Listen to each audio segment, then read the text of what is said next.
என் பெயர் அனுசோயா. எனக்கு திருமணமாகி இப்போது 5 ஆண்டுகள் ஆகிறது. எங்களுக்கு காதல் திருமணம்தான். 5 ஆண்டுகள் என்பது ஒரு நீண்ட காலம். ஆனால் எங்களுக்குள் இருந்த அந்த அன்பு இன்னும் குறையவே இல்லை. எங்களுக்கு 2 அழகான பெண் பிள்ளைகள் உள்ளனர். என் கணவர் என் மீது அதீத அன்பு கொண்டவர். சொல்லப்போனால் ஒருநாள் கூட என்னை விட்டு அவர் தனியாக உறங்க மாட்டார். நானும் அப்படித்தான். அவர் இல்லாமல் என்னால ஒரு நிமிஷம் கூட இருக்க முடியாது. தினம்தோறும் நாங்கள் மிகவும் சந்தோஷமாக ஒருவருக்கொருவர் துணையாக வாழ்ந்து வந்தோம். எங்கள் வாழ்க்கையில் எந்த பிரச்சனையும் இல்லை என்று நினைத்துக் கொண்டிருந்த போதுதான் ஒரு சம்பவம் நடந்தது. ஒருநாள் எனக்கு உடல்நிலை மிகவும் சரியில்லாமல் இருந்தது. உடல் சோர்வாக இருந்ததால் இன்று ஒரு 2 நாட்கள் மட்டும் அது வேண்டாம், எனக்கு ஓய்வு தேவை என்று அவரிடம் கூறினேன். என் கணவர் ஒன்றும் பெரிய அதிகாரி கிடையாது. அவர் வெளியூருக்கு சென்று வேலை பார்ப்பது இல்லை. உள்ளூரிலேயே கிடைக்கும் தினக்கூலி வேலைக்குதான் செல்கிறார். நான் பக்கத்தில் இருக்கும் ஒரு பெரிய தனியார் கம்பெனியில் வேலை செய்கிறேன். அந்த மாத சம்பளத் தொகையை வைத்துதான் என் பிள்ளைகளை நல்ல பள்ளியில் சேர்த்து படிக்க வைக்கிறேன். நாங்கள் கஷ்டப்படுவது போல எங்கள் பிள்ளைகள் பிற்காலத்தில் கஷ்டப்படக்கூடாது என்பதில் நான் உறுதியாக இருக்கிறேன். அதற்காக பகலும் இரவும் பாராமல் நான் உழைத்துக் கொண்டிருக்கிறேன். என் கணவர் வாங்கும் சம்பளத்தில் வீட்டுக்கு தேவையான சில பொருட்களை வாங்கித் தருவார். ஆனால் மீதி பணத்தை சேமித்து வைக்கும் பழக்கம் அவரிடம் இல்லை. அதை யாரிடமாவது கொடுத்து விடுவார் அல்லது செலவு செய்து விடுவார். இப்படியே நாட்கள் நகர்ந்து கொண்டிருந்தன. எனக்கு ஒரு அக்கா இருக்கிறாள். இந்த சூழ்நிலையில்தான் என் அக்காவிற்கு திருமணம் முடிந்து ஒரு சில மாதங்கள் கழித்து அவர்களை வீட்டுக்கு விருந்துக்கு அழைத்தோம். விருந்து முடித்து அன்று இரவு முறைப்படி புதிய தம்பதிகளை ஒரு தனி அறையில் உறங்க வைத்தோம். எப்போதும் போல அன்று இரவும் என் கணவர் என்னுடன் பேசிக் கொண்டிருக்க விரும்பினார். நான் அவரிடம் இன்று வேண்டாம், அவர்கள் விருந்தினர்கள் வந்திருக்கிறார்கள், அவர்கள் சென்ற பின்பு நாம் பார்த்துக் கொள்ளலாம் என்று மென்மையாக கூறினேன். ஆனால் அவர் எப்போதும் போல கேட்பதும் நான் வேண்டாம் என்று சொல்வதும் ஒரு தொடர் கதையாகவே அன்று இரவு முழுவதும் நடந்தது. விடிந்ததும் நான் எப்போதும் போல அதிகாலையிலேயே எழுந்து வீட்டு வேலைகளை கவனிக்கத் தொடங்கினேன். நான் அவளிடம் காபியை கொடுத்துவிட்டு அக்கரையுடன் இரவு சந்தோஷமாக இருந்தியா என்று கேட்டேன். அவள் காபியை வாங்கிக் கொண்டே என் முகத்தை பார்க்காமல் உன் கணவர் போல் இல்லை என்று சட்டென்று கூறினாள்.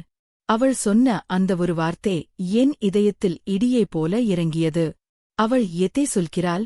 ஒருவேளை இரவு முழுவதும் என் கணவர் என்னிடம் பிடிவாதம் செய்ததையும் நாங்கள் பேசிக் கொண்டதையும் அவள் கவனித்துக் கொண்டிருந்தாளா? எனக்கு உள்ளுக்குள் பதற்றமாக இருந்தது. ஏன் அப்படி சொல்கிறாய்? இந்த இடம் உங்களுக்கு வசதியாக இல்லையா? அல்லது ஏதாவது பிரச்சனையா? உண்மையை சொல் என்று அவளிடம் மீண்டும் மீண்டும் கேட்டேன். ஆனால் அவள் அதற்கு மேல் எதையும் பேசவில்லை. அதெல்லாம் ஒன்றுமில்லை என்று சொல்லிவிட்டு அந்த இடத்தை விட்டு நகர்ந்து தன் வேலைகளை பார்க்கச் சென்றாள். எனக்கு தூக்கி வாரி போட்டது. ஒருவேளை அவள் கணவன் அவளிடம் சரியாக நடந்து கொள்ளவில்லையா? அல்லது என் கணவரின் அந்த துருதுருப்பான குணம் அவளுக்கு பிடித்துவிட்டதா என்று என் மனது பலவாறு யோசித்தது. சிறிது நேரத்தில் என் பிள்ளைகளைத் தயார் செய்து பள்ளிக்கு அனுப்பி வைத்தேன். என் மனக்குழப்பத்தை மறைத்துக் கொண்டு நான் எப்போதும் போல கம்பெனிக்கு வேலைக்கு கிளம்பி சென்றேன். அந்த கம்பெனியில் எல்லோரும் பெண்கள்தான், ஆண்கள் இல்லை. என் முதலாளியின் 2வது மனைவி அங்கே எப்பவாவது வருவாங்க. முதலாளியின் முதல் மனைவி இறந்துவிட்டதால் 25 வயதே ஆன இந்த இளம்பெண்ணே அவர் 2வதாக திருமணம் செய்திருந்தார். முதலாளிக்கு 55 வயது. முதல் மனைவிக்கு ஒரு மகன் இருந்தான். அவன் கல்லூரி படிப்பை ஹாஸ்டலில் இருந்து படித்து வருகிறான்.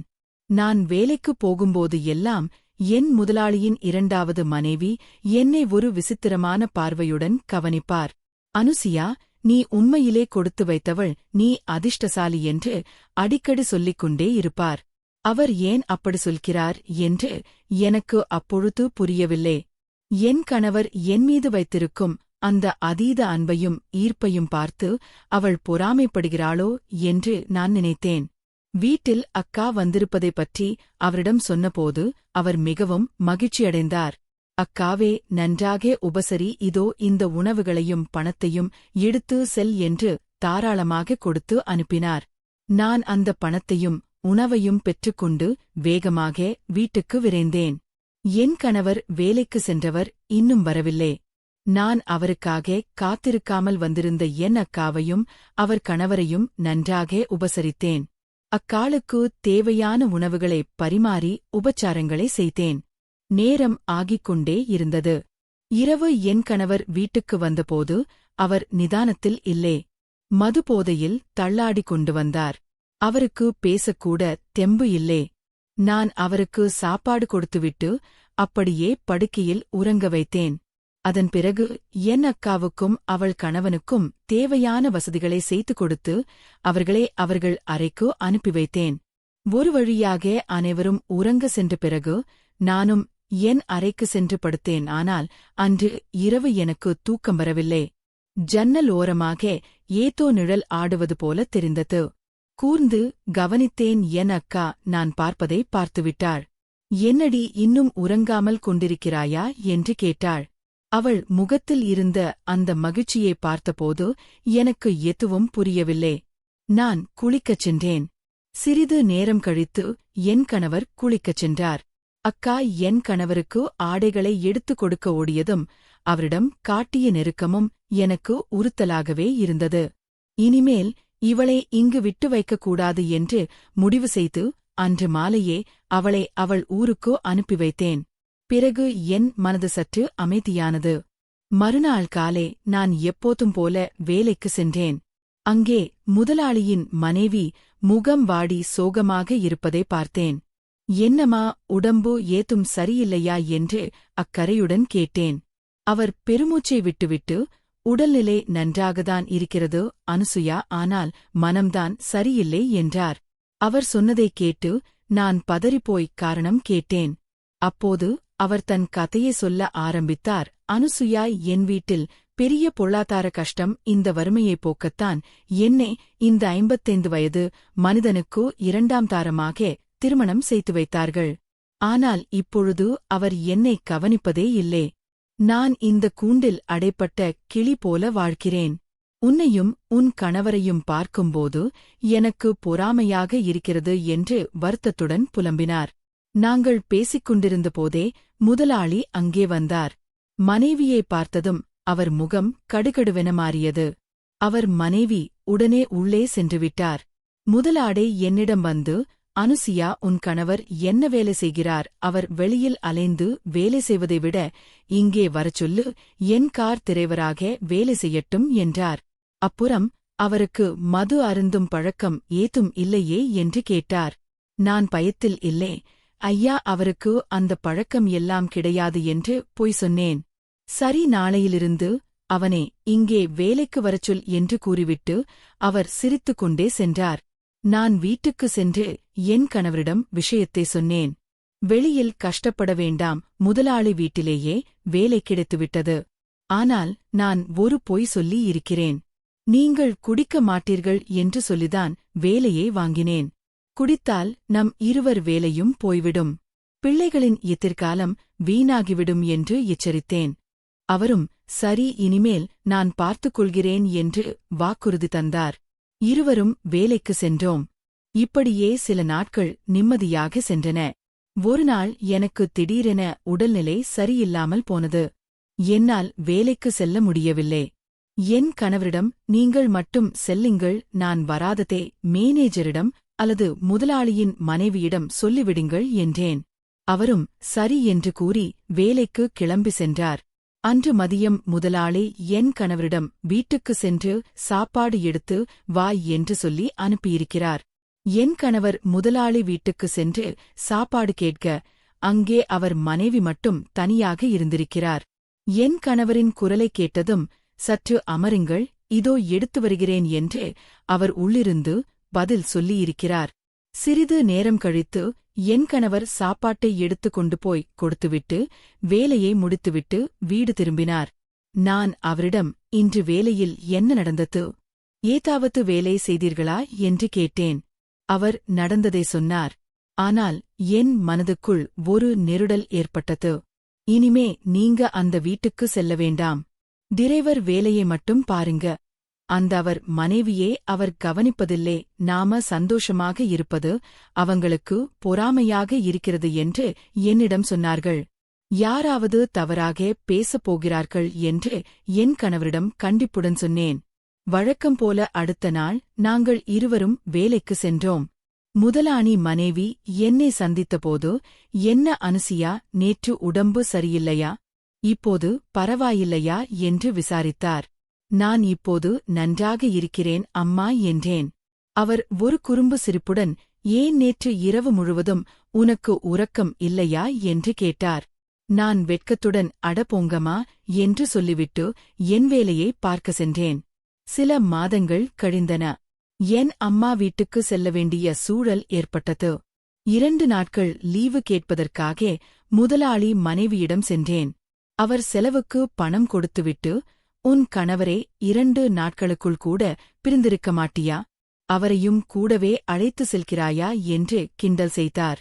அப்பொழுது அங்கே வந்த முதலாளி, அனுசியா, நீ 1 வாரம் கூட உன் அம்மா வீட்டில் தங்கிவிட்டு வா, ஆனால் உன் கணவர் வரவேண்டாம். இங்கே கார் யார்டிரே பண்ணுவது, அவனை இங்கேயே விட்டுவிட்டு நீ மட்டும் போ என்று அதிகாரமாக கூறினார். அவர் சொன்னதை என்னால் தட்ட முடியவில்லை. சரி ஐயா என்று சொல்லிவிட்டு என் கணவரை மட்டும் வீட்டிலேயே விட்டுவிட்டு நான் அம்மா ஊருக்கு கிளம்பினேன். அன்று மாலை என் கணவர் மட்டும் முதலாளி வீட்டில் தனியாக இருந்தார். முதலாளி அவரிடம், இன்று உன் வீட்டில் யாருமே இல்லை, இங்கேயே சாப்பிட்டுவிட்டு தங்கிக்கொள் என்று கூறிவிட்டார். என் கணவருக்கு என் நினைவாகவே இருந்தது, தூக்கம் வரவில்லை. அப்போது முதலாளியும் அவர் மனைவியும் இருக்கும் அந்த இடத்து கதவு திறக்கும் சத்தம் கேட்டது. என் கணவர் நிமிர்ந்து பார்த்தார். நான் நினைத்தபடியே அவர் மனைவி மெல்ல வெளியே வந்தார். என் கணவர் அருகே அமர்ந்து, என்ன உறங்கவில்லையா? உன் மனைவி ஞாபகம் வந்துவிட்டதா என்று கேட்டார். என் கணவர், இல்லை, தூக்கம் வரவில்லை என்றார். உடனே அவள் அங்கு எவ்வளவு கஷ்டப்படுகிறேன் என்பதை பற்றி புலம்ப ஆரம்பித்தாள். உங்க முதலாளி என்னை சரியாக கவனிப்பதே இல்லை என்று கூறி அழத் தொடங்கினாள். என் கணவர் அவளுக்கு ஆறுதல் சொன்னார். 3 நாட்கள் கழிந்து நான் ஊரிலிருந்து திரும்பினேன். என் கணவரை பார்த்ததும், ஏன் என்னை பார்க்கவில்லை? என் ஞாபகம் உனக்கு இல்லையா என்று கோபமாக கேட்டேன். அதற்கு அவர், இங்கே வேலை அதிகமாக இருந்தது, நீதானே என்னை இந்த வேலையில் சேர்த்துவிட்டாய் என்று மழுப்பலாக பேசினார். முதலாளி அங்கே வந்தவுடன் அவனிடம், ஏன் சண்டையிடுகிறாய் என்று என்னை கேட்டார். முதலாளி மனைவியோ மிக மகிழ்ச்சியாக தெரிந்தார். அவங்க முகம் கொலிவுடன் இருப்பதற்கு அர்த்தம் எனக்கு அப்போது புரியவில்லை. அன்று இரவு நாங்கள் இருவரும் எங்கள் வீட்டிற்கு சென்றோம்.